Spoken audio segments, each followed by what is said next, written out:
বন্ধুরা, সৌদি আরবের পায়রা খামারে তোমাদেরকে দেখাতে এলাম এই পায়রাগুলো কেমন করে পালন করা হয়, কি খাওয়ানো হয়। আজকে এই ভিডিওর মাধ্যমে জানবো যে সৌদিরা পায়রাগুলোকে কেমন করে পালন করে থাকে। খামারে বিশেষ করে সাদা পায়রা পালন করে থাকে। অন্যান্য পায়রা রয়েছে অন্য রুমে, সৌদিরা সাদা পায়রা পালন করতে বেশি পছন্দ করে। আর সাদা পায়রা দেখতেও অনেক ভালো, গোটা শরীরটাই সাদা পালকে ঢাকা আর পাগুলো লাল লাল হয়ে আছে, সেই জন্য আরও ভালো লাগছে। পায়রা পালন করতে গেলে রুমটার দিকে লক্ষ্য রাখতে হবে যাতে রুমটা বড় হয়, পাশাপাশি রুমটাতে যেন বাতাস চলাচল হয়। বাতাস যদি ঠিকঠাক চলাচল হয় তাহলে পায়রার রোগ ব্যাধি অনেক রক্ষা পায়। তাই এই রুমটাকেও অনেক সুন্দর করে তৈরি করেছে। তাছাড়াও অনেক জায়গায় ফাঁকা রয়েছে। রুমটা লাগভাগ 15 ফুট বাই 20 ফুট। তো এই রুমের মধ্যে বেশিরভাগ অংশই নেটের তৈরি। নিচের অংশে কিছুটা দেওয়াল দিয়েছে আর পুরোটাই নেট দিয়ে ঘেরে রেখেছে যাতে পায়রাগুলো না বাইরে বেরোতে পারে, প্লাস বাতাসটাও যেন সবসময়তেই আসা যাওয়া হতে পারে। এখন বাজছে 12টা, সেই জন্য খাবার পাত্রের মধ্যে কোনো খাবার দেখতে পাওয়া যাচ্ছে না, কেন পায়রাকে সকালবেলাতে খাবার দিতে হয়। খাবারগুলো সবই খেয়ে নিয়েছে আর গুঁড়িগুলোই শুধু পড়ে রয়েছে। তবে খাবার কি কি খরচা করে সেটা তোমাদেরকে দেখাবো। তো এই যে এই সিস্টেমগুলো দেখাচ্ছি তোমাদেরকে যে কেমন করে পালন করছে পায়রাগুলো সৌদি আরবে। সৌদি আরবে এই পায়রাগুলোকে খাবার জন্য পালন করে সৌদিরা, আর দেখতেও যাতে ভালো লাগে সেই জন্যে এত বড় ফার্মটাকে তৈরি করে রেখেছে। তবে এটা একটাই রুম, আর অপোজিট সাইডে আরও একটা রুম রয়েছে। তো এইখানে শুধুমাত্র সাদা পায়রাগুলোই রয়েছে। একটা খোঁপ 12 ইঞ্চি বাই 15 ইঞ্চি করে রয়েছে। একটা পায়রা খুব সুন্দরভাবে থাকতে পারবে। তো এখানে যে হিসাবে খোঁপগুলো রয়েছে, এই খোঁপগুলো এক একটা বোর্ডের মধ্যে 16টা করে খোঁপ রয়েছে আর 9টা বোর্ড রয়েছে।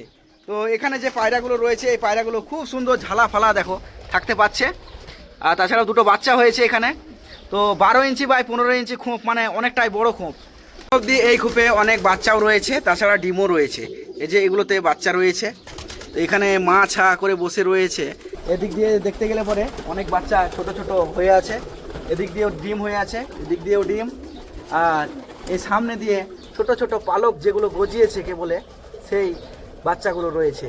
তাছাড়াও এখানে একটা ডিম, এখানে 3টে ডিম, এখানে আরও ছোট বাচ্চা, এখানে 2টো ডিম, এখানে 2টো ডিম, মানে অনেকই খুঁপে বাচ্চা হয়েছে, আবার অনেক খুঁপে ডিম পেড়েছে।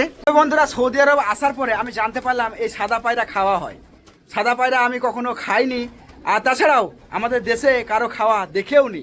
তা আমি সৌদি আরব আসার পরে সাদা পায়রা খেয়েছি, খেতে অনেক সুস্বাদু।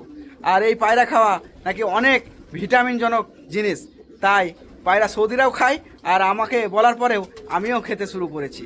বন্ধুরা, পায়রার খামারে গ্রীষ্মকালই হোক আর শীতকালই হোক, পানি কিন্তু সবসময় লক্ষ্য রাখতে হবে যাতে পরিষ্কার পরিচ্ছন্ন পানি সবসময়তেই পায়রাতে খেতে পারে। তাই যেমন মানুষ এখন ফিল্টার করে পানি খাচ্ছে, সেরকম সমস্ত প্রাণীকেই পানি একটু ভালো দেওয়া দরকার। অনেকজন আছে যে নোংরা আবর্জনা পড়েই থাকে, তারপরেও পানিটাকে পাল্টায় না যে পানি আছে তো। তাহলে এরকম করে যদি খাবার দেওয়া হয় তাহলে কিন্তু অসুখ বিসুখ হতেই থাকবে। তাই এই যে পাত্রটা আছে পানির, এই পাত্রটা সকাল বিকেল পাল্টে দিতে হয় পানিটা। বন্ধুরা, এখন এই পায়রাগুলোকে কি কি খাবার দেয় সেটাই জানবো। সামনে যে বস্তাগুলো দেখা যাচ্ছে, এই বস্তাগুলো দুটো পরিপূর্ণভাবে ফুল হয়ে আছে, আর একটা বস্তা কিন্তু খালি হয়ে আছে, এটা খাওয়ানো হচ্ছে। তাই কিছু অংশ আমি হাতে তুলে নিয়েছি। এখান থেকে দেখতে পাওয়া যাচ্ছে যে ভুট্টার দানা, ভাঙা ভুট্টার দানা আর গমের দানা। এই যে তাছাড়াও এই যে এইটাকে কি বলে আমি সেটা বলতে পারবো না, গোল গোল হয়ে আছে।